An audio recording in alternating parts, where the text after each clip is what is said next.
अभी तक भू माफिया जमीनों का ही अवैध प्लॉटिंग किया करते थे, लेकिन अब हालात इतने बिगड़ चुके हैं कि अब भू माफियों की नज़र जो है वो सरकारी पहाड़ पर भी पड़ गई है।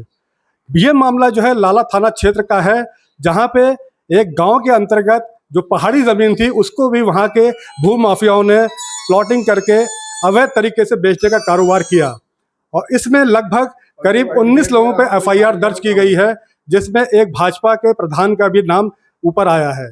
इसके साथ साथ एक ग्रीन सिटी करके वहाँ पे इन्फोटेक प्राइवेट लिमिटेड कंपनी है, जिसके निदेशक के ऊपर भी एफआईआर हुई है। आइए इसके बारे में जानने के लिए हमारे साथ मौजूद हैं समाजवादी पार्टी के राष्ट्रीय प्रवक्ता दान बहादुर सिंह मधुर जी। आइए उनसे जानते हैं कि इसमें जो है किस तरह की कार्रवाई होनी चाहिए और अभी तक वो कार्रवाई कितनी जो है की गई है, या उसको कितने हद तक जो है उसको कंप्लीट करने के लिए क्या और इसके लिए कदम उठाए जा सकते हैं। जी, तो सबसे पहले तो दान बहादुर जी मैं कहना चाहूँगा कि जो ये ज़मीन को अभी तक लोग जो है जो भू माफिया होते थे उसको वो जो है अवैध प्लॉटिंग करते थे, लेकिन इस बार जो सरकारी पहाड़ पे ही अवैध प्लॉटिंग हो रही है, इस पर आप क्या कहना चाहेंगे? देखिए, बहुत पुरानी कहावत है कि जमी बेच देंगे, गगन बेच देंगे, अमन बेच देंगे, चमन बेच देंगे, और अगर कलम के सिपाही अगर सो गए तो ये वतन के सिपाही वतन बेच देंगे। कलम के सिपाहियों को मेरा सैल्यूट है, कम से कम उन्होंने इस आवाज़ को, जो सरकार जीरो टॉलरेंस करने का दावा करती है, उस सरकार के बीच में आपने उठाने की हिम्मत की। आपको बहुत बहुत धन्यवाद। सरकार एक तरफ दावा करती है कि हमने भू माफियाओं की बहुत सारी ज़मीनें छीन ली हैं और उसको गरीबों में बांट रहे हैं। उसी के इतर स्थिति है सरकार की, इस भारतीय जनता पार्टी की सरकार में, माननीय योगी जी की सरकार में ये स्थिति है कि अभी आपने एक देखा कि वाराणसी में एक रिटायर्ड शिक्षक की 50 बीघे जमीन, 50 करोड़ की जमीन भारतीय जनता पार्टी के नेताओं ने लिखवा ली। 2 दिन 3 दिन से बवाल मचा हुआ है वहां। उसी तरह से प्रयागराज जनपद के जो 12 तहसील है, इसमें एक गांव है गुलहिया, पहाड़ी एरिया है, पहाड़ पड़ता है उसमें, तो लगभग 83 बीघे जमीन उस गांव के एक प्रधान हैं, भारतीय जनता पार्टी के नेता बताए जाते हैं, भटपुरा गांव है, उसके प्रधान हैं शंकर लाल पांडे जी सहित 19 लोगों के ऊपर एफआईआर हुई है। एक कोई कंपनी है जो ड्रीम प्रोजेक्ट चलाती है और लोगों को ज़मीनें आवंटित करती है और प्लाटिंग का काम करती है, सब मिल करके ज़मीन का धंधा करते हैं। तो इस तरह से भारतीय जनता पार्टी की सरकार में ज़मीन तो ज़मीन, अब पहाड़ बेचे जा रहे हैं। कुछ दिन बाद नदियां बेच दी जाएंगी और बिक ही रही हैं।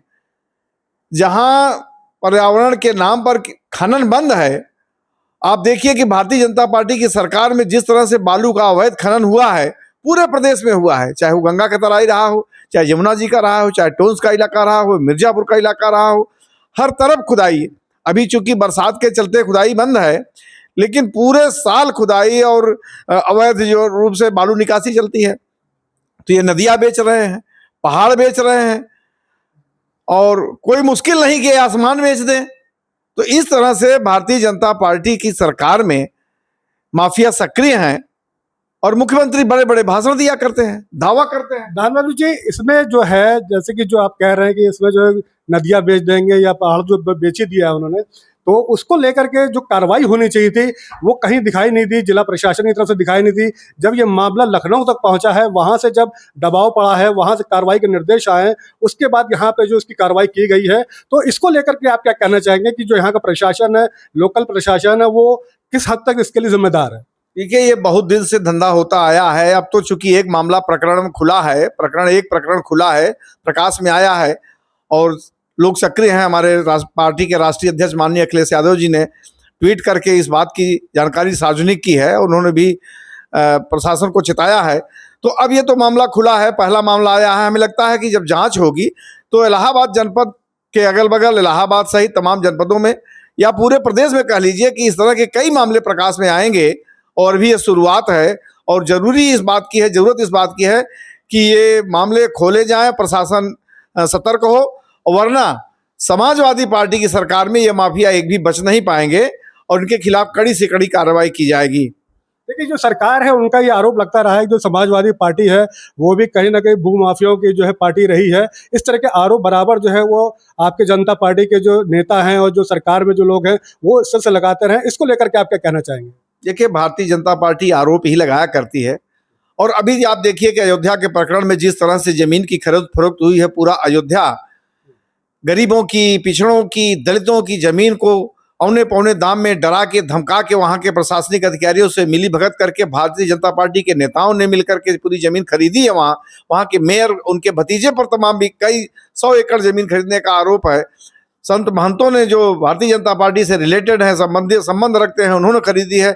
ये भारतीय जनता पार्टी का खुलेआम खेल चल रहा है। पूरी 9 साल की सरकार में इन्होंने कई रिकॉर्ड तोड़े हैं और भी ये पहाड़ बेचने का रिकॉर्ड अलग से तोड़ रहे हैं। तो भारतीय जनता पार्टी कहती कुछ है, करती कुछ है। इसके शासनकाल में बहुत ज्यादा माफिया सक्रिय हो गए हैं और तो लिस्टेड माफिया है। माननीय उच्च न्यायालय हस्तक्षेप करके माफियाओं की सूची जारी करके प्रदेश सरकार से मांग कर रहा है कि आप बताओ इन माफियाओं के खिलाफ आप क्या कर रहे हो। प्रदेश सरकार जवाब नहीं देते बन रहा है।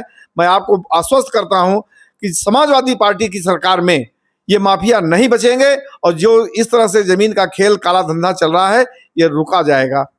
देखिए, जो ये भारतीय जनता पार्टी की सरकार है और जो योगी जी की सरकार है उसको लॉ एंड ऑर्डर की जो है सरकार कहा जाता है। तो इसको लेकर के आपको क्या कहना है कि आपको लगता है कि जो जो गुडविल उसकी बनी हुई कहाँ कहाँ तक वो छवि सही है? कहाँ लॉ एंड ऑर्डर है इनका लॉ एंड ऑर्डर कहीं नहीं है।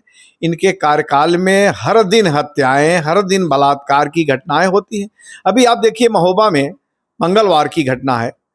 महोबा में सरेआम सड़क पर एक व्यक्ति का हाथ काट दिया गया, दोनों पैर काट दिया गया। बड़ी जघन्य हत्या है। इस तरह से दुर्दांत तरीके से लोग आक्रामक है और उसमें भारतीय जनता पार्टी के नेता का नाम आ रहा है। तो ये जहां भी घटना होती है, चाहे वो हाथरस की घटना हो, चाहे हरदोई की घटना हो, चाहे लखीमपुर खीरी की घटना हो, चाहे गाजीपुर की घटना हो, हर जगह भाजपा के नेता पिछड़े दलितों का जीना मुश्किल हो गया है। इस सरकार में इतने अराजक हो गए हैं, इतनी हत्याएं, इतने अनाचार के मामले आ रहे हैं। इनका रिकॉर्ड है। एनसीआरबी के आंकड़े मजबूत बता रहे हैं कि इनकी सरकार में कितनी हत्याएं हो रही हैं, कितने अपराध हो रहे हैं। ये अपनी मौजवानी कुछ भी कह लें, लेकिन कोई अंकुश नहीं है इनका। जीरो टॉलरेंस इनका बिल्कुल तरह से फेल है। ये इनकाउंटर के नाम पर जो खेल चल रहा है, हम तो आरोप लगाते हैं कि पुलिस द्वारा इसमें धन उगाही की जा रही है। अगर कोई अपराधी पैसे दे रहा है तो उसको छोड़ दिया जा रहा है, या मांगी मुराद नहीं दे रहा है तो उसका हाफ इनकाउंटर कर दिया जा रहा है। और यदि उसके पास गरीब है, बिल्कुल पैसे नहीं है, अनायास फंसाया गया है, पैसा देने में लाचार है, तो उसका फुल काउंटर किया जा रहा है। ये पैमाना 2027 का विधानसभा चुनाव बिल्कुल अब सर पे है और अगर आपकी सरकार बनती है तो इस तरीके से जो भूमाफियागिरी है या जिस तरीके से पहाड़ों की जो इस समय खरीद फरोख्त हो रही है, जो सरकारी पहाड़ है, तो इस पे आप किस तरीके से अंकुश लगाएंगे? देखिए, समाजवादी पार्टी की सरकार में नियम कानून संविधान से चलता है, सरकार चलती है। और जो भूमाफिया हो, चाहे किसी भी तरह के माफिया हो, सब पर अंकुश लगेगा, कानून का राज स्थापित होगा और सबको अपने न्यायपूर्ण तरीके से रहने की सुविधा होगी। न अराजकता होगी, न भय होगा। समाजवादी पार्टी पूरा दावा करती है, पूरा वादा करती है। दान बहादुर सिंह, राष्ट्रीय प्रवक्ता, समाजवादी पार्टी। तो ये थे हमारे साथ समाजवादी पार्टी के राष्ट्रीय प्रवक्ता दान बहादुर सिंह जी, जिनका कहना है कि 2027 में अगर समाजवादी पार्टी की सरकार बनती है तो ये जो भी अराजकता फैली हुई है इस पर पूरी तरह से लगाम लगेगी और ऐसे जो भी नियम कानून जो है उन्हीं के आधार पे और संविधान के आधार पे उस सरकार को चलाया जाएगा और किसी भी तरीके के माफिया हों, चाहे वो भू माफिया हैं, उन पर जो है अंकुश लगाया जाएगा। मैं मधुर दरबारी,